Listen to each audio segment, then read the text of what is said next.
Shalom, selamat malam Bapak Ibu, saudara-saudari yang terkasih di dalam Tuhan. Kita akan segera memulai ibadah kita pada malam hari ini. Saya undang jemaat untuk bangkit berdiri.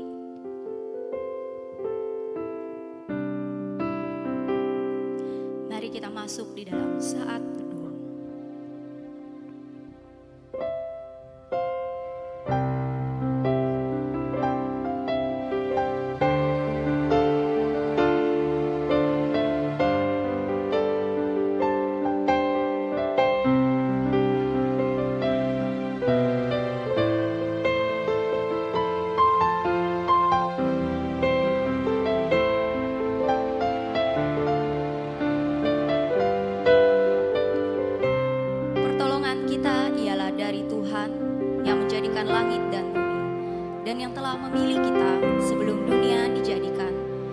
Kita kudus dan tak bercacat di hadapannya.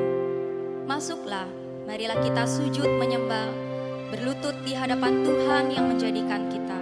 Sebab dialah Allah kita dan kitalah umat gembalaannya dan kawanan domba tuntunan tangannya. Kiranya Allah yang maha kuasa memimpin ibadah kita dari awal sampai akhir. Amin. Di tengah dunia yang terus berubah dan penuh dengan ketidakpastian, kita bersyukur punya Allah yang selalu setia dan tidak pernah berubah kasih setianya kepada kita. Mari masuk ke hadirannya dan menyembahnya, karena hanya dialah satu-satunya pribadi yang kasihnya tidak berubah dulu, sekarang, dan selamanya.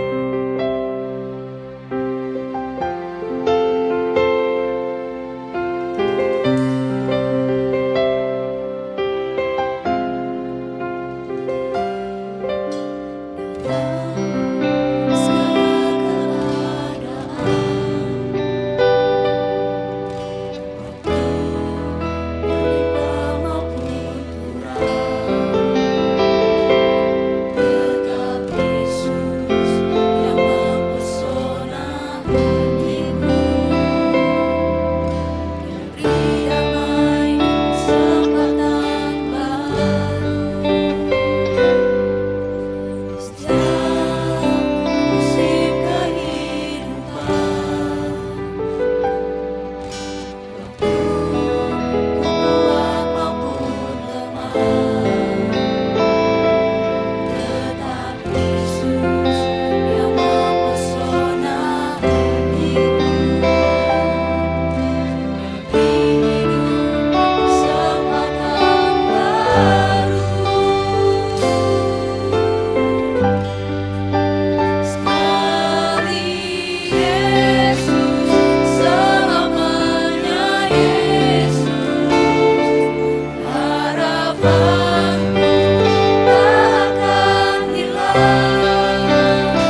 berdoa, sebelum kita lebih jauh lagi datang menyembah Tuhan, kita rindu untuk berdoa kepada Tuhan dan mengaku setiap dosa dan pelanggaran kita.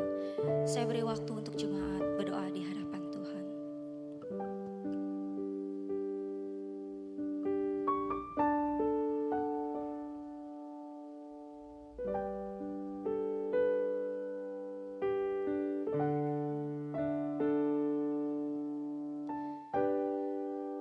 Ya Tuhan, biarlah seperti pujian yang kami nyanyikan.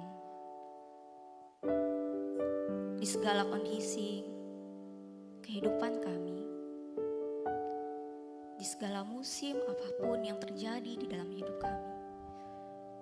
kami rindu, kami boleh terus mengingat nama-Mu ya Tuhan.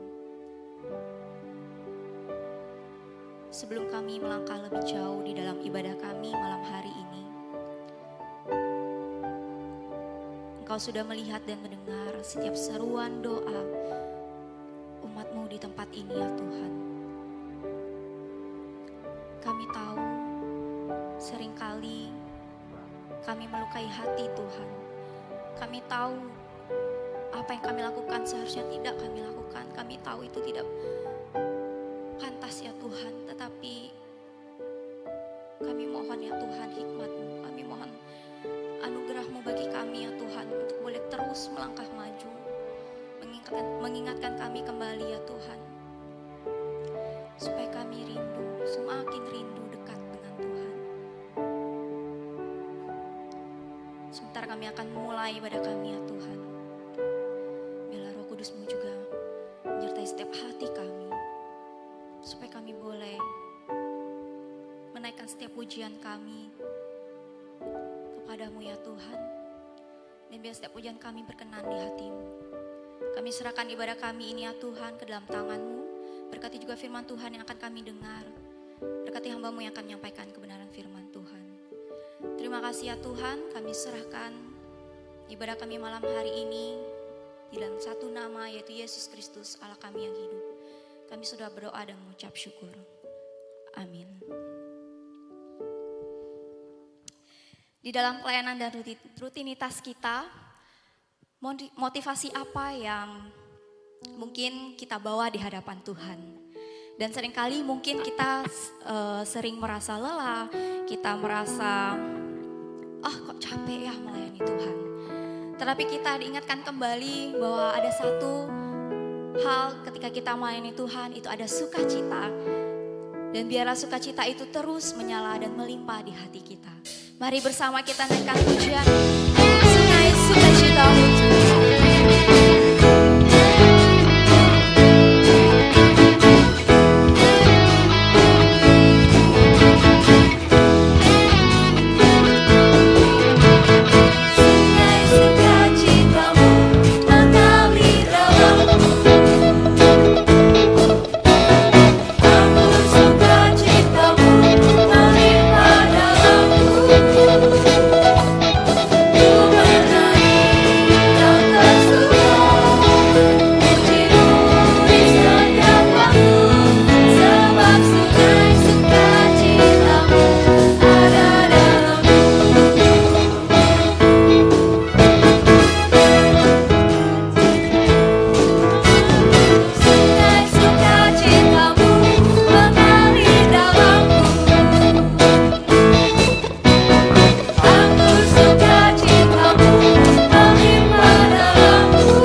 kita. Kita terus naikkan pujian denganmu Tuhan. Boleh kita naikkan pujian sambil menemani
Dengan tetap bangkit diri, bersama kita akan mendeklarasikan pengakuan iman rasuli.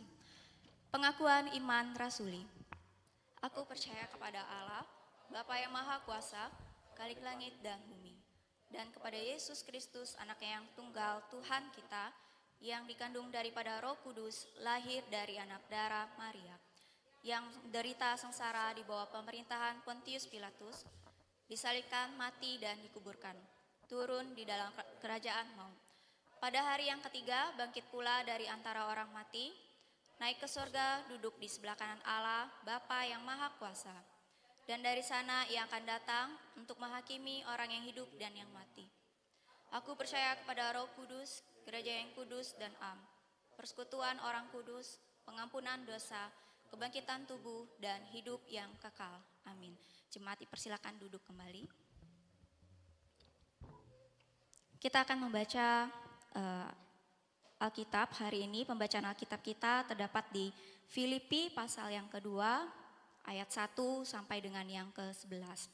Saya akan membacakan ayat yang pertama, jemaat yang kedua, seterusnya hingga ayat yang ke-11.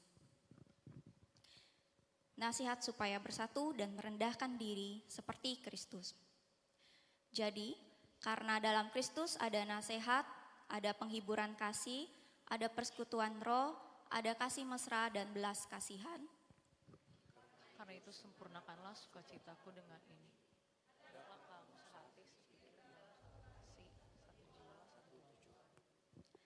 Dengan tidak mencari kepentingan sendiri atau puji-pujian yang sia-sia. Sebaliknya, hendaklah dengan rendah hati yang seorang menganggap yang lain lebih utama daripada dirinya sendiri. Janganlah tiap-tiap orang hanya memperhatikan kepentingannya sendiri, tapi kepentingan orang lain juga. Hendaklah kamu dalam hidupmu bersama menaruh pikiran dan perasaan yang terdapat juga dalam Kristus Yesus.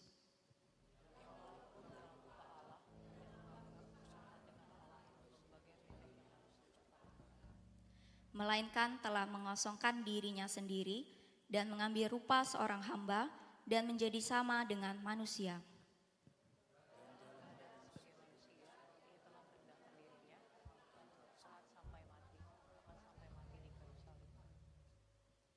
Itulah sebabnya Allah sangat meninggikan dia dan mengaruniakan kepadanya nama di atas segala nama.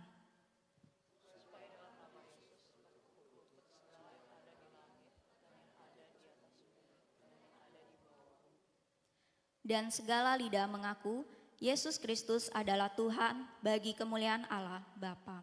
Amin.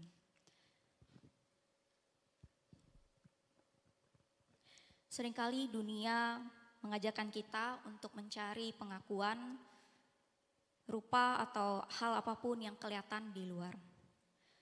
Namun Tuhan tidak menghitung seberapa besar harta atau rupa yang kita bawa ke altarnya. Yang Dia rindukan dari setiap kita yang melayani adalah ketulusan dan kedalaman hati yang menyembah. Mari kita persiapkan hati kita untuk mendengarkan kebenaran firman Tuhan.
Mari kita berdoa.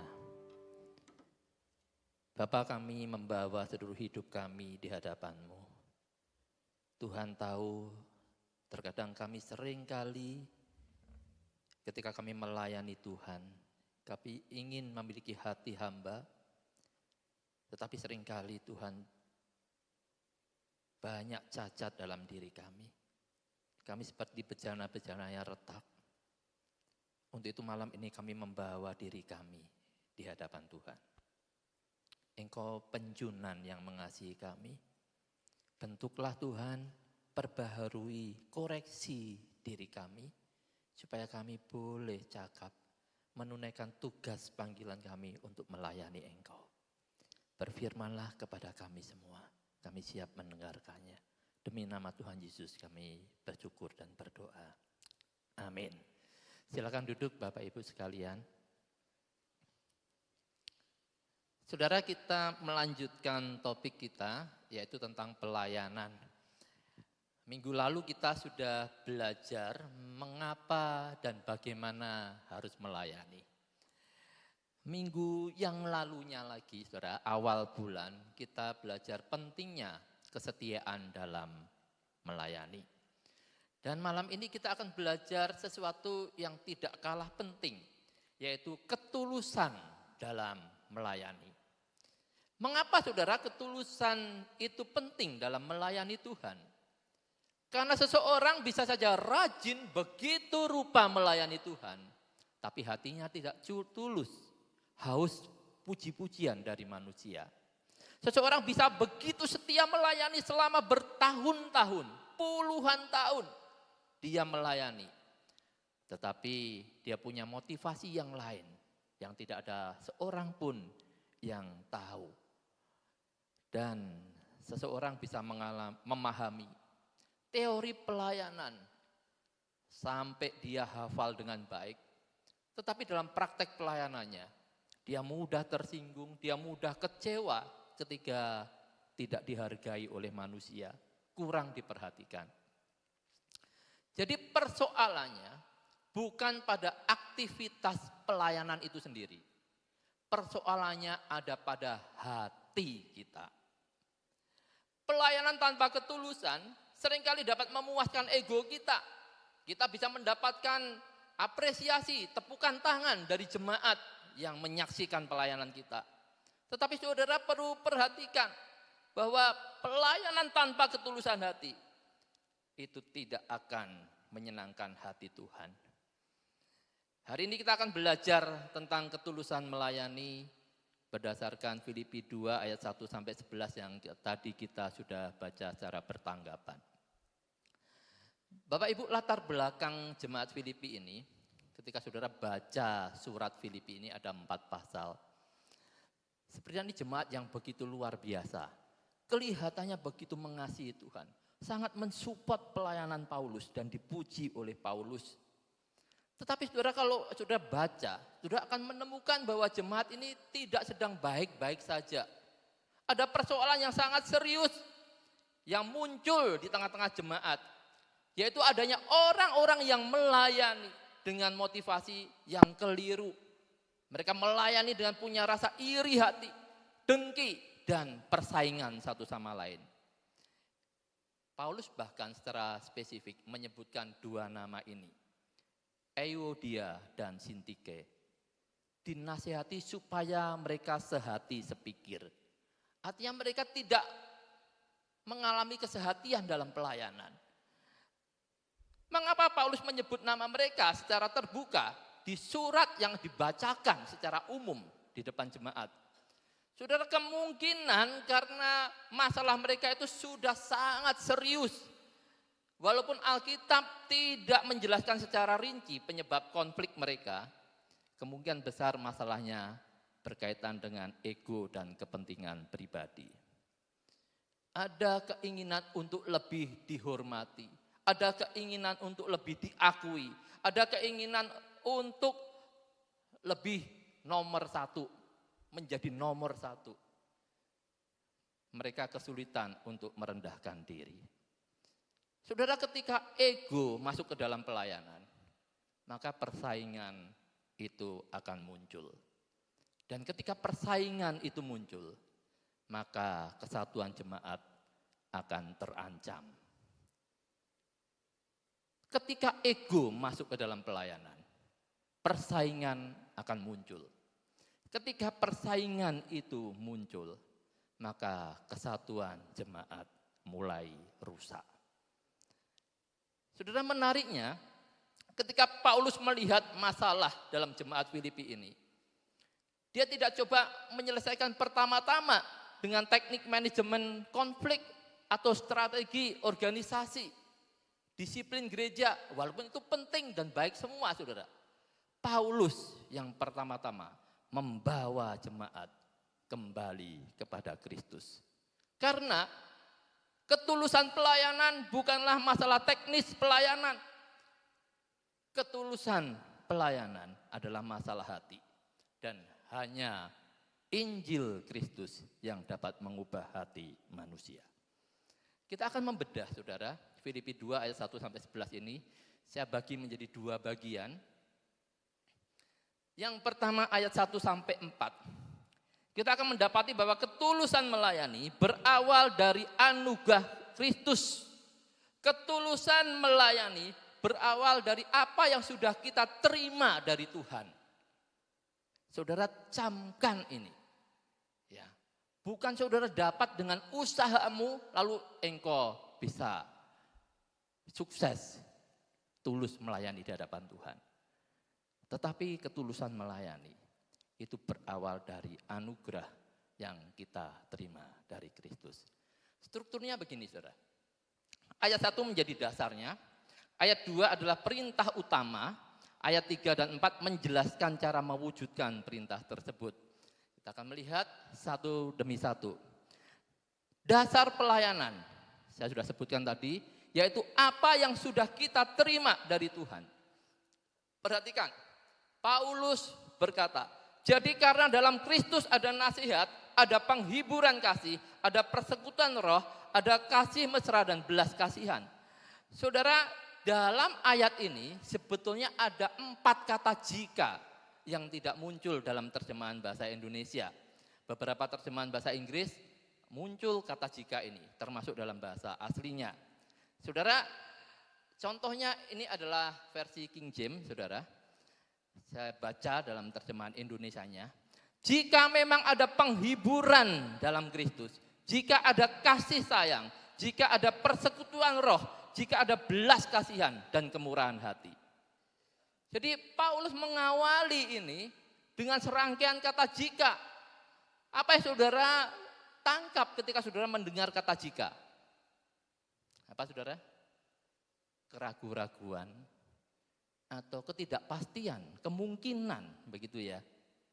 Tetapi saudara, dalam struktur bahasa Yunani, kata jika ini itu diikuti oleh kata indikatif. Jadi artinya itu menyatakan fakta yang telah terjadi. Ya, jadi artinya karena memang ada. Jadi ayat 1 ini kalau mau diterjemahkan bisa seperti ini, saudara. Karena kalian telah menerima penghiburan dalam Kristus, karena kalian telah mengalami kasih-Nya, karena kalian memiliki persekutuan roh, karena kalian telah menikmati belas kasihan Allah. Perhatikan, Paulus membawa jemaat mengatasi masalah itu bukan dengan perintah-perintah praktis, tetapi dia memulai dengan menyatakan anugerah dari Tuhan yang telah mereka terima. Mengapa? Karena pelayanan Kristen selalu dimulai dari apa yang Tuhan sudah lakukan bagi kita. Seringkali orang berpikir, saya harus melayani Tuhan lebih banyak, lebih baik lagi supaya Tuhan berkenan kepada saya. Tetapi Injil mengajarkan sebaliknya. Tuhan sudah menerima kita di dalam Kristus. Tuhan sudah mengasihi kita. Tuhan sudah menyelamatkan kita. Karena itulah kita melayaninya. Saya dan saudara melayani bukan untuk mendapatkan kasih Allah, perkenanan Allah. Tapi karena saya dan saudara sudah menerima kasih Allah, maka kita melayaninya. Dasar ini sangat penting, saudara. Bayangkan ada seorang anak, ketika dia menyadari betapa papa mamanya sangat mengasihi dia. Papa mamanya mendidik dengan baik. Anak ini ketika menyadari kasih orang tuanya yang begitu rupa, maka dia tentu akan bersedia membantu orang tuanya dengan sukacita. Bukan karena takut ditolak, justru karena dia bersyukur atas kasih yang sudah diterimanya. Demikian pelayanan kita kepada Tuhan.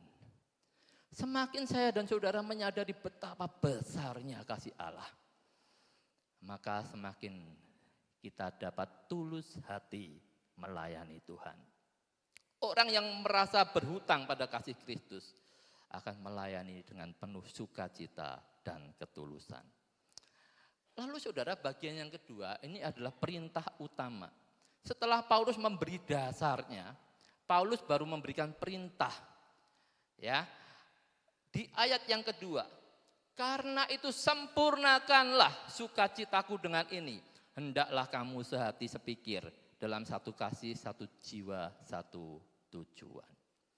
Kata sempurnakanlah ini adalah satu-satunya kata kerja dalam bagian pertama ini ayat 1 sampai 4 yang bisa berarti penuhilah, lengkapilah. Ketika Paulus sudah menjelaskan dasarnya, Paulus punya kerinduan supaya jemaat itu hidup dalam kesatuan. Dan itu melengkapi sukacitanya sebagai hamba Tuhan. Saudara, kesatuan itu tidak muncul dengan sendirinya. Kesatuan itu lahir ketika hati setiap jemaat sudah diubahkan oleh Injil. Kemudian bagian yang ketiga, setelah itu bagaimana cara mewujudkannya? Ini adalah perintah praktis yang perlu kita baca bersama-sama, kita perlu perhatikan. Mari kita baca 2 ayat ini, saudara. 2, 3. Dengan tidak mencari kepentingan sendiri atau puji-pujian yang sia-sia. Sebaliknya, hendaklah dengan rendah hati yang seorang menganggap yang lain lebih utama daripada dirinya sendiri. Dan janganlah tiap-tiap orang hanya memperhatikan kepentingannya sendiri, tetapi kepentingan orang lain juga. Ada 4 hal penting yang perlu kita perhatikan untuk mewujudkan secara praktis, saudara. Ya, kesatuan jemaat sesudah hati kita dijamah oleh Injil. Ada hal-hal yang harus kita kerjakan. Yang pertama, jangan mencari kepentingan sendiri. Kepentingan sendiri itu terjemahan lainnya, arti lainnya itu ambisi pribadi. Ego pribadi. Ini salah satu musuh terbesar dalam pelayanan. Melayani supaya ingin namanya melambung tinggi dikenal. Ingin supaya dirinya dihargai. Melayani supaya ingin dianggap penting. Semua ini adalah bentuk-bentuk kepentingan diri. Ketika pelayanan berpusat pada diri sendiri, cepat atau lambat, orang itu pasti akan menemui kekecewaan. Karena dia tidak bisa mengharapkan manusia untuk selalu memberikan penghargaan yang dia harapkan. Pasti akan ada konflik. Yang kedua, saudara, jangan mengejar pujian yang sia-sia. Pujian yang sia-sia ini arti lainnya kemuliaan yang kosong. Atau ada yang coba menerjemahkannya kesombongan. Kalau saudara perhatikan konflik-konflik yang muncul di dalam gereja, itu lebih banyak mana?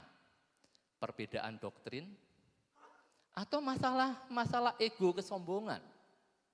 Sepertinya banyak gereja mungkin di seluruh dunia dari zaman dulu sampai sekarang, gereja-gereja mengalami masalah karena ego ini. Betul ya saudara? Lebih banyak masalah-masalah intern di gereja disebabkan oleh hal ini. Ada yang ingin lebih dihormati. Ada yang ingin pendapatnya yang selalu diterima. Ada yang ingin perannya diakui. Ada yang ingin dianggap sebagai tokoh penting. Disinilah Paulus menyerang akar masalahnya. Yaitu keinginan manusia untuk menjadi pusat perhatian. kesombongan manusia. Inilah yang membuat pelayanan kehilangan ketulusannya. Selanjutnya saudara, sebagai kontrasnya di bagian berikutnya secara positif, Paulus menasihati yang ketiga ini, belajarlah rendah hati. Hendaklah dengan rendah hati yang seorang menganggap yang lain lebih utama daripada dirinya sendiri. Mungkin dunia ini ketika melihat kerendahan hati itu enggak menarik saudara. Apa yang menarik dari kerendahan hati? Enggak kelihatan menarik sama sekali. Tidak menjadi pusat perhatian. Saudara, tetapi Injil mengajarkan bahwa kerendahan hati adalah kekuatan rohani. Itu menjadi basic dari etika hidup kita. Saudara, rendah hati itu bukan berarti kita kemudian merasa diri tidak berharga. Rendah hati berarti itu tidak menjadikan diri sendiri sebagai pusat segala sesuatu.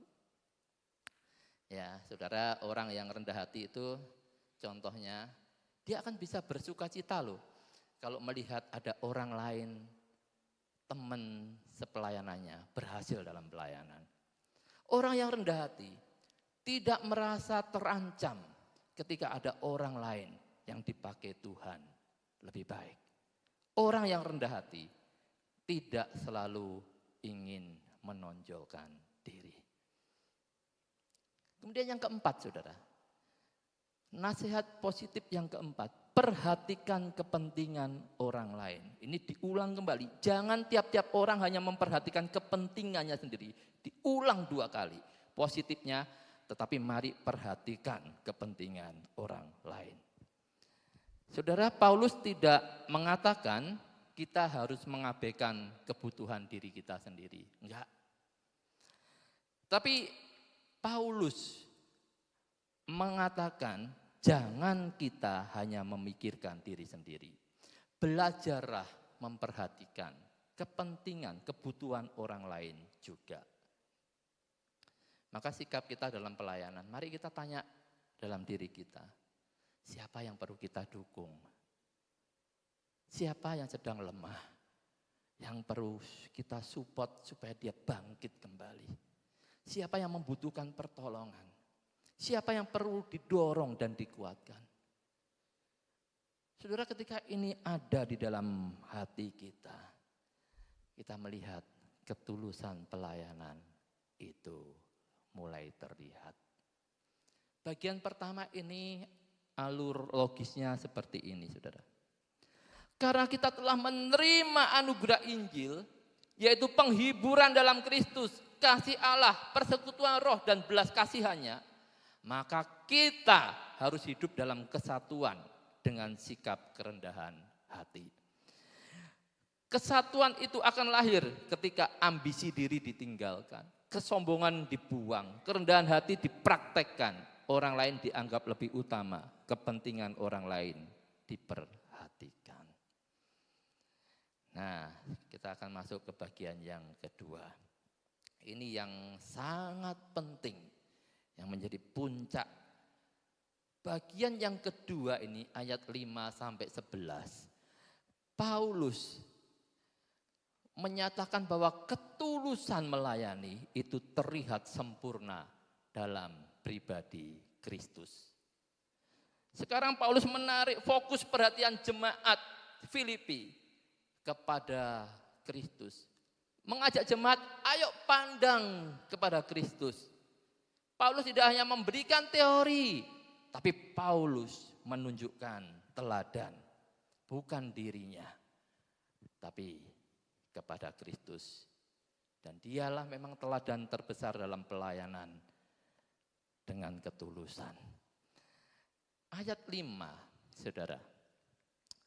Hendaklah kamu dalam hidupmu bersama menaruh pikiran dan perasaan yang terdapat juga dalam Kristus Yesus.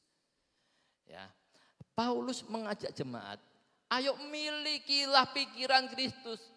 Pola pikirmu harus diubah supaya engkau dapat melayani dengan tulus. Saudara, bagaimana tindakan Kristus dalam melayani? Kita akan melihat ada dua bagian saudara, ayat 6 sampai 8 dan 9 sampai 11.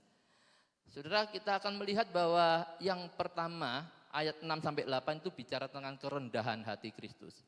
Ayat 9 sampai 11 bicara tentang peninggian Kristus.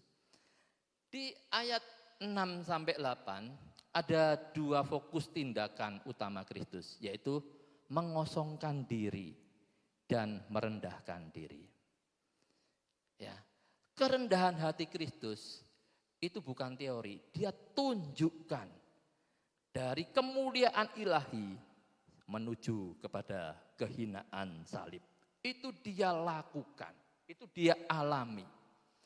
Inilah pola pikir yang Paulus minta supaya jemaat Filipi itu sadari pola pikir ini, supaya itu memenuhi pikirannya dan perasaannya.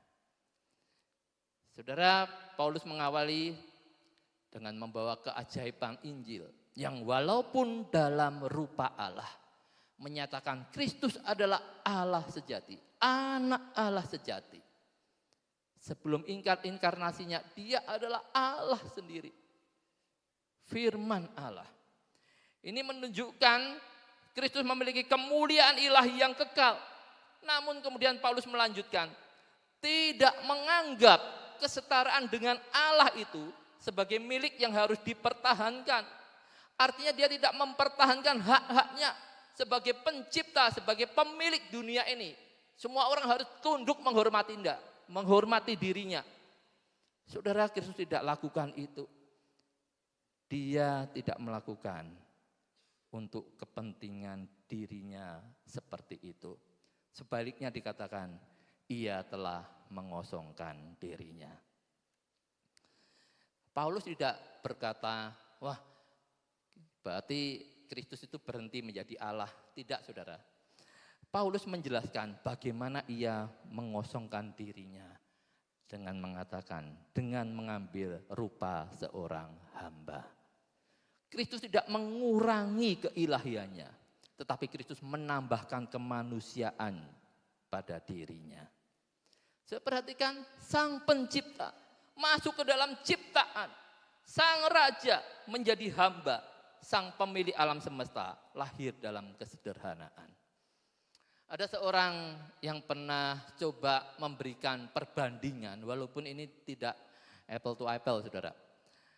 Seperti seorang yang ahli membuat sandal. Dia membuat sandal, kemudian sandal itu rusak. Dan dia ingin menyelamatkan sandal itu dengan cara dia rela menjadi sandal. Nah, saudara, Allah kita, sang pencipta, sang pemilik semesta ini, Allah yang begitu mulia, dia lakukan itu, mengenakan kemanusiaan. Allah yang tidak terbatas mengenakan keterbatasan manusia. Perendahan yang luar biasa. Tetapi tidak berhenti sampai di situ. Dikatakan, dan dalam keadaan sebagai manusia, ia telah merendahkan dirinya dan taat sampai mati. Lebih jauh lagi dikatakan sampai mati di kayu salib. Di dunia Romawi, saudara, salib adalah simbol penghinaan, tempat penghukuman penjahat kelas kakap, tempat bagi orang-orang yang dianggap terkutuk. Kristus mau alami itu. Mengapa? Karena dia mengasihi kita. Dia taat kepada Bapaknya. Dia melayani Bapaknya. Disinilah kita melihat ketulusan pelayanan yang sempurna. Kristus tidak mencari kepentingan diri sendiri, keuntungan dirinya, kenyamanan dirinya. Melainkan dia datang memberikan dirinya, memberikan nyawanya. Paulus membawa jemaat yang sedang konflik, lihat kepada Kristus yang demikian. Bagaimana sikap kita melayani Tuhan selama ini? Bukankah kita kalau mau jujur, seringkali pelayanan kita masih bercampur dengan ego manusia daging kita ini. Kadang kita mencari pujian, kadang kita kecewa ketika tidak dihargai. Kadang kita melayani karena kewajiban, tidak ada hati. Terpaksa karena jadwal. Karena itu Paulus membawa jemaat, termasuk saya dan saudara, kepada Kristus. Semakin kita melihat kerendahan Kristus, seharusnya kita makin malu dengan kesombongan diri kita. Semakin kita melihat pengorbanan Kristus, harusnya semakin membuat kita rela berkorban. Karena Kristus lebih dulu melakukannya. Semakin kita melihat kasih Kristus, kita harusnya semakin terdorong melayaninya dengan tulus. Karena kita mengasihinya, kita sudah menerima kasihnya. Maka pandanglah kepada Kristus. Setiap hari, saudara, kita perlu cek hati kita. Bukan sekali untuk selamanya, tetapi setiap waktu kita perlu cek diri kita. Kita ini adalah manusia berdosa. Kita pandang kepada Kristus supaya ego kita itu dihancurkan. Pertanyaannya, mampukah kita melayani seperti Kristus? Saudara mungkin akan ragu-ragu menjawab pertanyaan ini. Mungkin saudara yang sadar akan terus terang berkata, aku enggak sanggup Tuhan. Karena kita menyadari, seringkali masalah kepentingan diri, ego, kesombongan kita itu bisa muncul. Kabar baiknya adalah, Kristus bukan hanya teladan bagi kita, Kristus juga adalah juru selamat bagi kita. Di atas kayu salib, Yesus menanggung dosa-dosa kita, termasuk dosa kesombongan kita, dosa mencari pujian manusia, dosa kemunafikan, dosa pelayanan yang tidak tulus. Kristus tanggung di atas kayu salib. Sudah, kita perlu memandang kepada salib Kristus, supaya Injil salib Kristus itu mengubahkan hati kita dari dalam. Bukan kita setting dari luar. Dengan aturan-aturan fisik kita pasti akan gagal. Injil biar itu mengubahkan hati kita hari demi hari. Fokus pandang kepada Kristus. Ya, pelayanan kita diterima Allah bukan karena pelayanan kita sempurna. Pelayanan kita diterima Allah karena Kristus yang sempurna. Inilah Injil yang menghiburkan hati kita. Pola pikir ini perlu kita miliki, biar ini mengubahkan kita melayani Tuhan dari hari ke hari. Kemudian ayat 9 sampai 11. Jika ayat 6 sampai 8 menggambarkan gerakan turun, maka ayat 9 sampai 11 menggambarkan gerakan naik. Ayat 9 dikatakan, itulah sebabnya Allah sangat meninggikan dia. Sesudah salib, datanglah kemuliaan. Sesudah kematian, datanglah kebangkitan. Sesudah perendahan diri, datanglah peninggian. Paulus sedang menunjukkan bagaimana Bapa memuliakan Kristus yang telah menuntaskan misi pelayanannya dengan tulus dan setia. Nama Yesus ditinggikan di atas segala nama dan setiap lutut akan bertelut, setiap lidah akan mengaku bahwa Yesus Kristus adalah Tuhan. Inilah puncak dari seluruh bagian ini. Bukan manusia, bukan gereja, bukan para pelayan, bukan organisasi gereja, tetapi Kristus menjadi puncaknya. Semua pelayanan kita adalah untuk kemuliaan baginya. Saudara, ketulusan melayani. Ingatlah, itu lahir ketika kita menyadari besar anugerah Tuhan yang sudah kita terima. Ketulusan melayani terlihat ketika kita meninggalkan ego, membuang kesombongan, dan belajar memperhatikan orang lain. Ketulusan melayani mencapai puncaknya ketika kita memandang kepada Kristus yang rela merendahkan diri sampai mati di kayu salib. Mari kiranya Tuhan menolong kita untuk dapat melayani Tuhan dengan hati yang tulus. Amin. Mari kita berdoa. Bapa kami dalam surga, terima kasih Dandanilah hati kami Tuhan. Kami tahu pelayanan adalah panggilan Tuhan. Baik di rumah tangga kami, baik di pekerjaan kami, dan terutama di gereja Tuhan sebagai anggota tubuh Kristus. Kami dipanggil untuk saling melayani, membangun tubuh Kristus di tempat ini. Tuhan tolong ampuni kami, jikalau kami dalam melayani terkadang masih mencari pujian manusia. Ketika kami melayani masih dipenuhi ambisi-ambisi pribadi. Tuhan tolonglah supaya kami menjadikan pelayanan sebagai ungkapan syukur yang paling dalam. Karena kami menyadari apa yang Tuhan sudah berikan kepada kami. Anugerah-Mu yang luar biasa. Tolonglah kami Tuhan, kami tidak mampu mengubahkan hati kami sendiri. Biarlah Injil-Mu yang terus mengubahkan kami hari demi hari.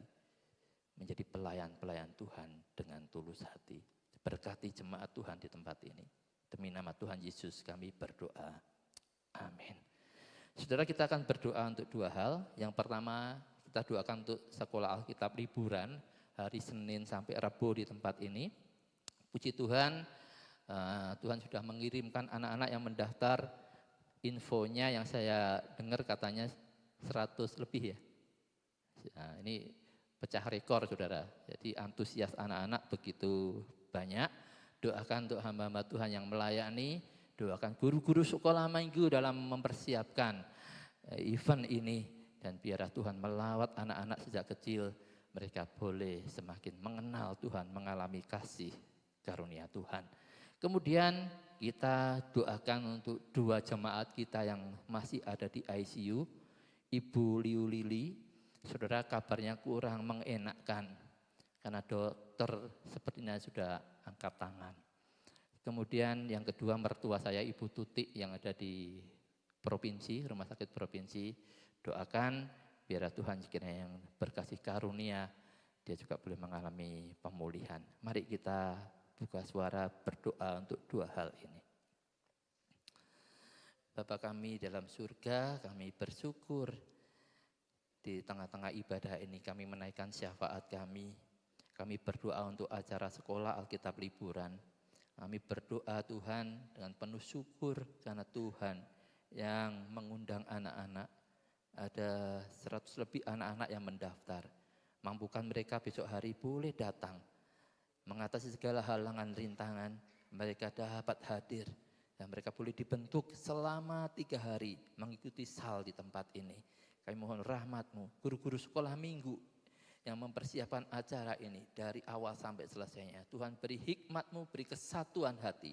Biar dalam setiap pelayanan nama Tuhan yang ditinggikan. Begitu juga untuk hamba-hamba-Mu menyampaikan firman-Mu. Tuhan tolong pakailah dengan segala keterbatasan kami. Terima kasih Tuhan, kami mohon Tuhan berkasih karunia untuk anak-anak GP Kris Pangkal Pinang ini. Kami juga teringat dua saudara kami, Ibu Liu Lili yang tergeletak tak berdaya di rumah sakit Sungai Liat. Mohon Tuhan anugerah-Mu, mohon kemurahan-Mu. Kami menyerahkan Ibu Liu Lili dalam tangan-Mu. Kami terus berharap karena kami tahu bagi Tuhan tidak ada yang mustahil. Tapi kami juga belajar untuk berserah. Apa yang menjadi rencana Tuhan dalam hidupnya yang terbaik. Kami mohon Tuhan kuatkan untuk Tommy, untuk cecenya, untuk suami Ibu Liu Lili. Tuhan tolong. Kami menyerahkan juga untuk Ibu Tutik. Tuhan kiranya juga tolong. Kami terus berserah kepadamu. Tuhan yang punya rencana dalam hidupnya. Kiranya Tuhan terus berkasih karunia kepadanya. Terima kasih Tuhan. Terima kasih. Ini doa syafaat kami mohonkan. Di dalam nama Tuhan Yesus, Juru Selamat kami yang hidup. Amin.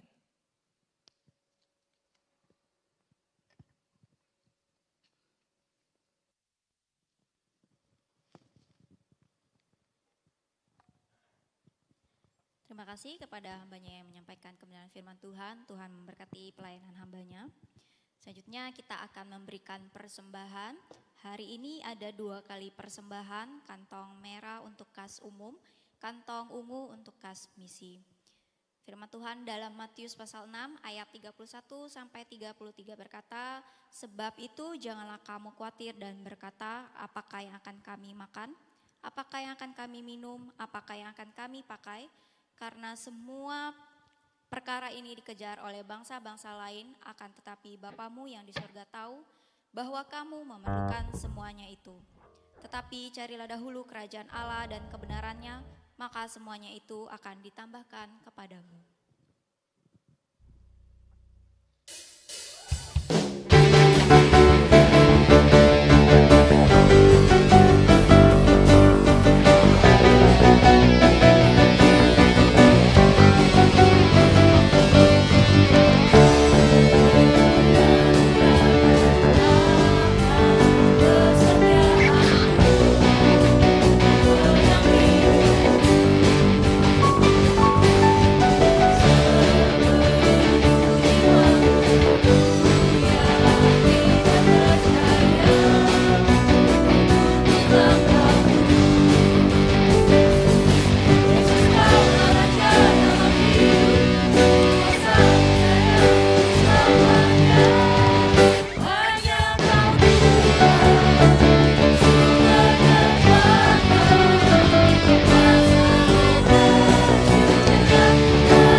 Tuhan, kami bersyukur kami telah mengikuti ibadah dari awal, pertengahan. Kami sudah memuji nama Tuhan, mendengarkan kebenaran firman Tuhan. Dan kami bersyukur juga kami boleh memberikan persembahan. Biar kiranya persembahan yang kami berikan boleh menjadi perpanjangan tangan untuk memperluas kerajaan-Mu di tempat ini ya Tuhan. Dan biar setiap kami juga yang telah hadir malam hari ini, yang sudah mendengarkan kebenaran firman Tuhan boleh diurapi, dan sepanjang seminggu ke depan kami boleh terus ingat tentang kebenaran firman Tuhan yang boleh kami dengar. Terima kasih ya Tuhan, inilah doa kami dan ucapan syukur kami. Di dalam nama Tuhan Yesus kami berdoa dan bersyukur.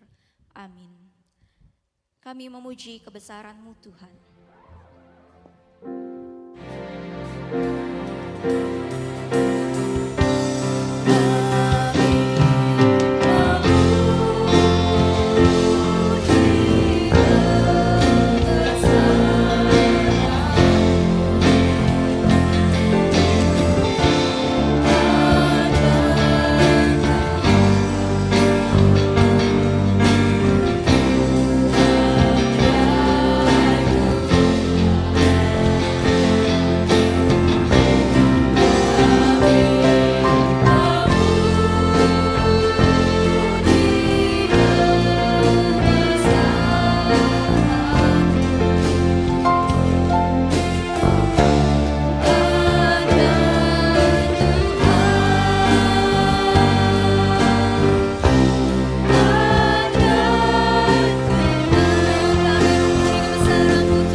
Saudara yang dikasihi Tuhan dan yang mengasihi Tuhan, marilah kita undur dari tempat ini. Kembalilah ke tempat saudara masing-masing. Lakukanlah firman Tuhan dan terus jadilah saksi Kristus dimanapun engkau berada. Arahkan hatimu dan pikiranmu. Terimalah berkat dari Tuhan. Kasih yang tidak berkesudahan dari Allah Bapa, anugerah pengampunan dosa, serta damai sejahtera dari Tuhan Yesus Kristus. Begitu juga dengan persekutuan Roh Kudus yang akan terus memelihara hidupmu, menuntun langkahmu untuk melakukan setiap kehendak Tuhan dari sekarang sampai selamanya. Amin.